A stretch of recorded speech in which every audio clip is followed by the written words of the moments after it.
नमस्कार, मैं सुलभ कुमार शर्मा और छत्रपति में आप सबका स्वागत करता हूं। प्रीवियस क्लासेस में हम लोग क्या किए थे, सीबीएसई का जो 10th क्लास का था linear equation in two variable, दो वेरिएबल होते थे, एक होता था एक्स, दूसरा होता था वाई। उस दो अगर हमको लीनियर इक्वेशन मिल जाए तो उसको सॉल्व कैसे करते हैं ये हम लोग पढ़ लिए थे, प्रैक्टिस भी कर लिए थे। तो दो मेथड कौन कौन से थे, पहला वाला था एलिमिनेशन, दूसरा वाला था क्या था, सब्स्टिट्यूशन मेथड। ये दो को हम लोग खत्म कर लिए थे। आज हम लोग क्या करेंगे, उसके रिलेटेड कुछ क्वेश्चन सॉल्व करेंगे। टाइम अगर हो जाता है तो हम लोग क्रॉस मल्टीप्लिकेशन को भी आज खत्म कर देंगे। तो उससे पहले, कुछ भी शुरुआत करने से पहले, आज आप सबको एक खुशखबरी देना चाहता हूं, जो हम सभी के लिए खुशखबरी है। भारत देश, हिंदुस्तान जो हम लोग का है, हम लोग कल ही 100 करोड़ से ज्यादा वैक्सीनेशन कर चुके हैं। माने अपनी जितने पॉपुलेशन है, हमारी जितनी जनसंख्या है, उसमें से 100 करोड़ लोगों को हम लोग वैक्सीनेशन कर चुके हैं। तो इसका सारा का सारा क्रेडिट किसको जाएगा, जो लीड कर रहा हो, जो लीडर होता है उसी को जाता है। और जो फील्ड पर रहते हैं, जो फ्रंट लाइन में वॉरियर्स जो होते हैं, जैसे हम लोग का मेडिकल स्टाफ्स हो गए, क्लीनिंग स्टाफ्स हो गए, डिफेंस फोर्सेस हो गए, चाहे वो स्टेट डिफेंस हो, सेंट्रल डिफेंस हो, सब हम लोग को मदद किए थे कोरोना से लड़ने के लिए। तो हम लोग कल क्या किए, 100 करोड़ का आंकड़ा पार कर चुके हैं वैक्सीनेशन के।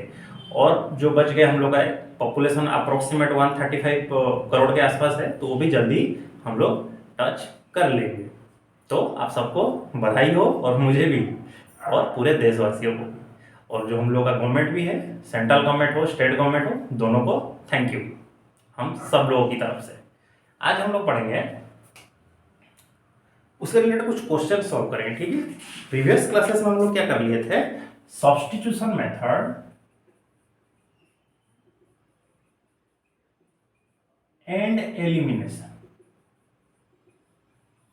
इन दोनों को हम लोग खत्म कर दिए थे। इसको भी खत्म कर दिए थे और इसको भी खत्म कर दिए थे। तो उसके रिलेटेड एक दो क्वेश्चन हम लोग सॉल्व करेंगे। मैंने जो मन में आया मेरे को, सब्स्टिट्यूशन अगर मेरे को अच्छा लग रहा है तो मैं सब्स्टिट्यूशन के हिसाब से क्वेश्चन को सॉल्व करूंगा, एलिमिनेशन अगर अच्छा लगे तो एलिमिनेशन के हिसाब से सॉल्व करूंगा। लेकिन आप लोग याद रखिए, ये जो मेथड है ये आपको लाइफ लॉन्ग काम आएगा, बहुत जगहों पर ये काम आएगा। कॉम्पिटेटिव एग्जाम्स में भी आपको काम आएगा। ज़्यादातर जो हम लोग कॉम्पिटेटिव एग्जाम्स होते हैं, जैसे सीबीएसई हो, यूपीएससी का हो गया, सीबीएसई नहीं, माफ करिएगा, यूपीएससी हो गया, एसएससी हो गया, स्टेट के जो एग्जाम्स हो जाते हैं कॉम्पिटेटिव, उसमें ज़्यादातर बच्चे जो इस्तेमाल करते हैं वो एलिमिनेशन होता है। क्योंकि इससे हम लोग कम वक्त में भी आंसर्स निकाल सकते हैं, टाइम बहुत कम लगता है इसमें सॉल्व करने में, तो एलिमिनेशन का ही ज़्यादा इस्तेमाल हो जाता है। बाकी जो दो बच गए, सब्स्टिट्यूशन हो गया, और दूसरा जो हम नहीं पढ़ाए हैं अभी तक, वो है क्रॉस मल्टीप्लिकेशन। ये दो बहुत कम इस्तेमाल होते हैं, क्रॉस मल्टीप्लिकेशन बहुत कम इस्तेमाल होता है, लिस्ट बोल सकते हैं आप लोग। तो क्वेश्चन ये बोल रहा है, जे देखिए, दो करीबन 5 क्वेश्चन है यहाँ पे। तो 5 क्वेश्चन में से हम लोग एक दो को सॉल्व करने की कोशिश करेंगे। नहीं, अब हम लोग कोशिश नहीं करेंगे, सीधा सॉल्व ही करेंगे, ठीक है। एक्सरसाइज 3.4 2 नंबर को देखिए, उसमें क्या बोला, 5 year ago Nuri was thrice as old as Sonu. 10 year later Nuri will be twice as old as Sonu. How old are Noru and Sonu? देखिए, let present age of Noru, ना नूरी लिखा है, नूरी लिखा है, एक्स है, present year of Sonu, Sonu सुध नहीं, सोनू। अब देखिए, 5 year एगो बोला था, 5 year एगो नूरी का एज कितना हो जाएगा, x माइनस 5, सोनू का एज कितना हो जाएगा, y माइनस 5। मैं अगर 10 साल अभी हूं तो 5 साल पहले में कितना था, 5 साल का था, 10 माइनस 5 5। तो क्वेश्चन में इसने बोला जे Noori was thrice as old as Sonu, Sonu से ये 3 गुना होगी, कौन, नूरी। तो x माइनस 5 हो गया कितना, 3y माइनस 15 इम्प्लाइज, इसको इधर ले आइए, माइनस 3y माइनस 15 प्लस 5, तो x minus 3y equal to कितना होगा, माइनस 10। ये हो गया आपका इक्वेशन 1। दूसरा को देखते हैं, उसने क्या बोला, 10 ईयर लेटर, इसमें थोड़ा कंफ्यूज मत होइएगा। y का मतलब होता है ईयर। 10 ईयर लेटर नूरी का एज कितना हो जाएगा, x प्लस 10, और सोनू का हो जाएगा x plus y plus 10। Sorry, मैं अगर अभी 10 साल हूँ तो 10 साल बाद मेरा एज कितना होगा, 20। Noori will be twice as old as Sonu. Noori जो है वो सोनू का एज से 2 गुना ज्यादा हो जाएगी। तो x plus 10 equal to 2y plus 20।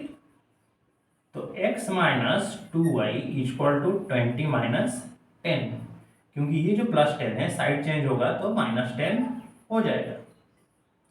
ये हुआ आपका इक्वेशन नंबर 2।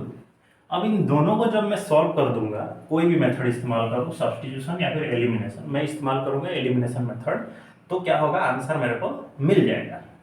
ये वाला एक इक्वेशन है और ये वाला एक इक्वेशन है। आप इसको स्क्रीनशॉट ले लीजिए, हम ऊपर से इरेज कर रहे हैं।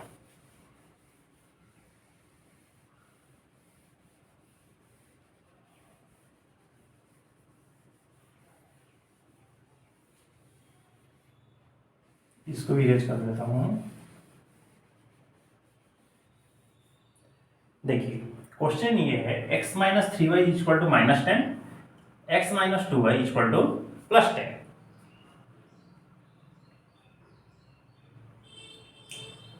तो x को मैं अगर हटाना चाहूं तो देखिए इनमें से x का कांस्टेंट कितना है, कुछ नहीं है, 1 है। इसका भी कांस्टेंट कुछ नहीं है, 1 है। तो सीधा आप लिखिए x माइनस 3y, ये x माइनस 2y, ये कितना हुआ माइनस 10, और ये कितना हो गया प्लस 10। इन दोनों को अगर मैं माइनस कर रहा हूं, जैसे कि इक्वेशन 1 माइनस इक्वेशन अगर 2 कर दे रहा हूं, तो ये साइन चेंज हो जाएगा। तो ये दोनों कट गए, ये माइनस 3y और ये प्लस 2y, तो कितना होगा माइनस y।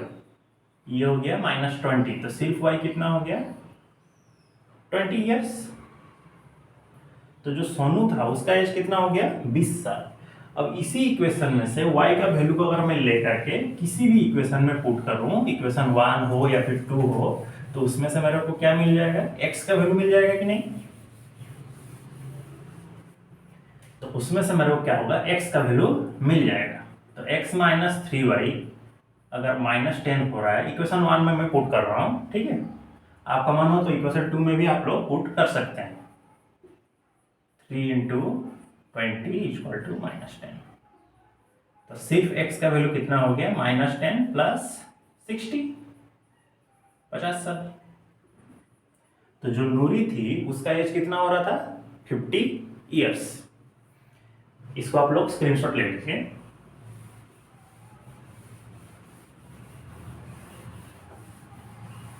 नेक्स्ट एक और क्वेश्चन सॉल्व करेंगे, फिर हम लोग क्रॉस मल्टीप्लाई में प्रोसीड कर जाएंगे।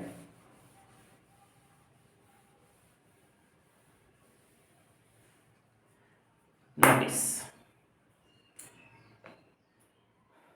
The sum of a digit, हाँ इसको सॉल्व करते हैं, ये इंपॉर्टेंट क्वेश्चन। देखिए कोई भी एक 2 डिजिट नंबर अगर मेरे को लिखना है, सपोज मैं 96 लिख रहा हूं, तो इसको मैं कैसे लिखूंगा, 10 इंटू 9 प्लस 6 लिखता हूं कि नहीं, ऐसे ही मैं लिखता हूं ना। ये 10th डिजिट हो गया, ये यूनिट डिजिट हो गया, ठीक है। कैसे लिखिएगा, लिखिए लेट यूनिट प्लेस कितना है y, और 10th प्लेस, 10th मतलब ये 10 प्लेस, 10th कर देंगे तो डेसिमल में चला जाएगा। 10 प्लस है कितना x, सो 2 डिजिट नंबर तो कितना हो जाएगा आपका 10x प्लस y हुआ। तो क्वेश्चन ये आ रहा है इसमें, जे sum of the digits of a 2 digit number is 9, also 9 times this number is twice the number obtained by reversing the order. देखिए अगर इसका ऑर्डर को मैं रिवर्स कर दूंगा, if order reverse, then number equal to कितना होगा 10x plus y हो जाएगा। पहला कंडीशन के हिसाब से according to the question, first sum of digits equal to 9 बोला। सम ऑफ डिजिट्स यहाँ पर कौन कौन है, एक है x, दूसरा है y। तो ये हो गया इक्वेशन 1। दूसरे में क्या बोल रहा है, अगर मैं इसके डिजिट को रिवर्स कर देता हूं तो जो रिवर्स बन के आएगा, जो डिजिट नया नंबर जो आएगा वो 9 टाइम्स हो जाएगा पहले वाले से।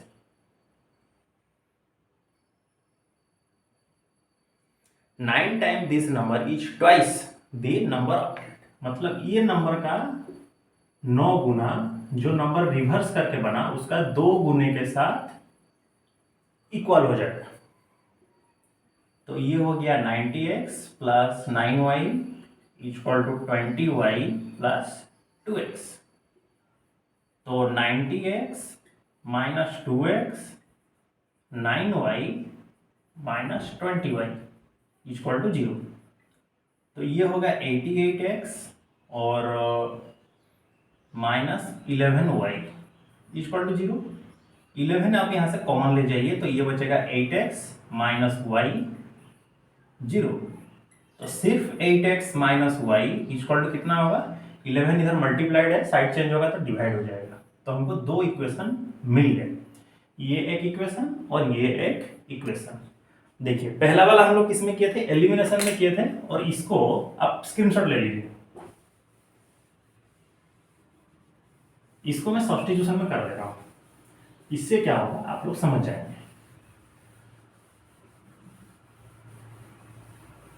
देखिए तो सब्स्टिट्यूशन में करने से पहले हम लोग क्या करते थे, इक्वेशन 1 में से हम लोग y का वैल्यू निकालते थे। तो लिख सकते हैं यहाँ पे from equation 1 x plus y अगर 9 हो जाता है तो सिर्फ y का वैल्यू कितना होगा, 9 माइनस एक्स। ये हो गया इक्वेशन 3। अब इसको लेकर आप पुट करिए इक्वेशन 2 में। Put equation 3 in equation 2। तो 8x minus Y equal to 0 हो रहा था। नीचे वाले को भी मैं इरेज कर दे रहा हूं।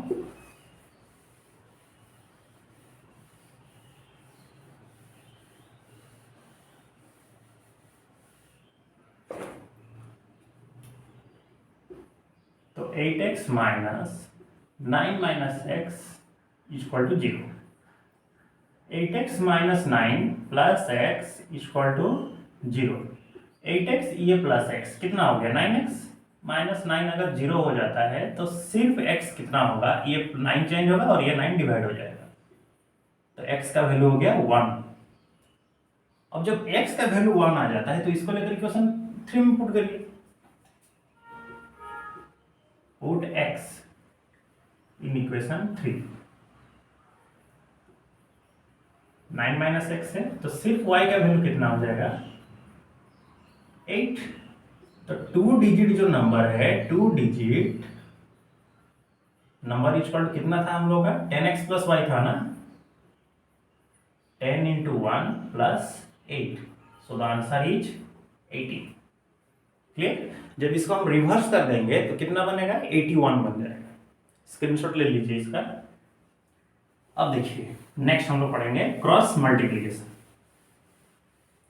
क्रॉस मल्टीप्लीकेशन भी इजी ही है लेकिन उसमें सिर्फ फॉर्मूला अप्लाई होता है और कुछ नहीं। क्लियर। एनी डाउट, डाउट है तो आप लोग कमेंट करिए, मजा लग रहा है तो दोस्तों को शेयर करिए, कुछ तो करिए, खाली मत रहिए। क्योंकि दुनिया में सबसे बेकार काम जो होता है ना, सबसे बुरी स्थिति जो एक आदमी का हम बोल सकते हैं, वो खाली बैठे रहना। ठीक है, खाली बैठे रहना, कुछ मत करो, खाली बैठे रहो। ये सबसे बुरी स्थिति है एक इंसान के जिंदगी में। 2 इक्वेशन आपको दे देगा, बोलेगा क्रॉस मल्टीप्लिकेशन मेथड में इसको आप सॉल्व करिए।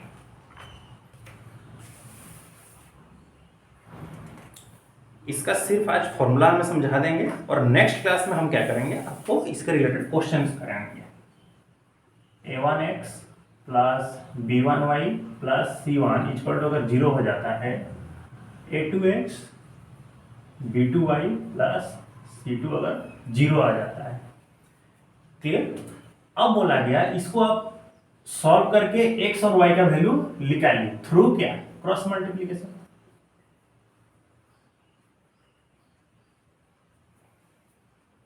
क्रॉस मल्टीप्लिकेशन बोलते हैं ना। ठीक है, थ्रू क्रॉस मल्टीप्लिकेशन। देखिए पहला वर्ष में हमको a1 मिल जाएगा, b1 मिल जाएगा, इधर c1 मिल जाएगा, a2 मिलेगा, b2 मिलेगा, c2 मिलेगा। तो ये x डिवीजन बाय क्या होता है, x के साथ कौन रिलेटेड थे, a वाले रिलेटेड थे, तो उनको आप छोड़ दीजिए, पकड़िए b वालों को। तो b1 c2 minus b2 c1, मतलब ये पहले यहाँ से मल्टीप्लाई होगा फिर ऐसे मल्टीप्लाई होगा, ठीक है। b1 c2 minus b2 c1। y को जब आप पकड़िएगा तो इसको आप छोड़ दीजिएगा, इसको पकड़िएगा और इसको पकड़िएगा, c1 a2 minus c2 a1। Last में आएगा 1 जो कि कांस्टेंट है, तो इसको आप छोड़ दीजिएगा, इन दोनों को पकड़िएगा, a1 b2 minus a2 b1। समझ गए, a1 b2 minus a2 b1। देखिए सभी केसेस में 1 2 2 1 1 2 2 1 1 2 2 1 आया कि नहीं, याद रखने का आसान ट्रिक जो है वो बता रहा हूं। 1 2 2 1 1 2 2 1 1 2 2 1, समझ गए इतना। अब देखिए जब मैं x के तरफ आ रहा हूं तो मैं सिर्फ आगे ही बढ़ रहा हूं, पीछे तो बढ़ नहीं रहा हूं। तो b1 c2 b2 c1, जैसे हम लोग क्रॉस मल्टीप्लाई करते हैं ना, वैसे ही ऊपर से नीचे फिर नीचे से ऊपर। y के पास जब आ गया तो आप बोलोगे सर a1 से c2 को क्यों नहीं मल्टीप्लाई किया।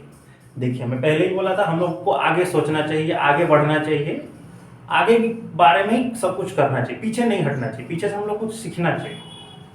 तो इसको छोड़ दिया तो मैं आगे कौन है, मेरा c है, तो c1 a2 c2 a1। समझ गए, आगे ही बढ़ना है, c के बाद तो कोई नहीं है ना, बढ़ेंगे तो कहां तक पहुंचेंगे, a तक पहुंचेंगे। तो c1 a2 c2 a1। जब 1 की बात आ गया तो मैं यहां तक आ गया था, अब ये दोनों बच गए हैं, क्योंकि इसके बाद तो आगे अब कोई नहीं है, पहुंच जाऊंगा तो इन्हीं दोनों के पास ही जाना है मेरे को। तो a1 b2 a2 b1, ये आपका फॉर्मूला है किसका, क्रॉस मल्टीप्लिकेशन का। क्रॉस मल्टीप्लिकेशन नाम क्यों हुआ, क्योंकि यहाँ पर देखिए क्रॉस मल्टीप्लाई हो रहा है हमेशा, इधर भी वैसे ही हो रहा है, और जब इधर से भी आ रहे हैं ऐसे भी कर रहे हैं हम लोग, ठीक है। तो क्रॉस मल्टीप्लाई ही हम लोग कर रहे हैं, इसीलिए इसका नाम रखा गया है क्या, क्रॉस मल्टीप्लिकेशन। फॉर्मूला आज हम पढ़ा दिए, नेक्स्ट क्लास में इसके रिलेटेड एक दो प्रॉब्लम सॉल्व करेंगे और ये चैप्टर को क्लोज करेंगे, फिर नेक्स्ट चैप्टर पढ़ेंगे। आपको जो चैप्टर पढ़ना हो आप बता दीजिएगा, कोई प्रॉब्लम नहीं। एक स्टूडेंट तो मैंने फोन करके बोली थी जे प्रोबेबिलिटी के बारे में, वो भी हम लोग पढ़ेंगे, शायद इसके बाद हम लोग प्रोबेबिलिटी ही पढ़ेंगे, ठीक है। तो अपना ख्याल रखिएगा, नमस्कार, सी यू नेक्स्ट, जय हिंद।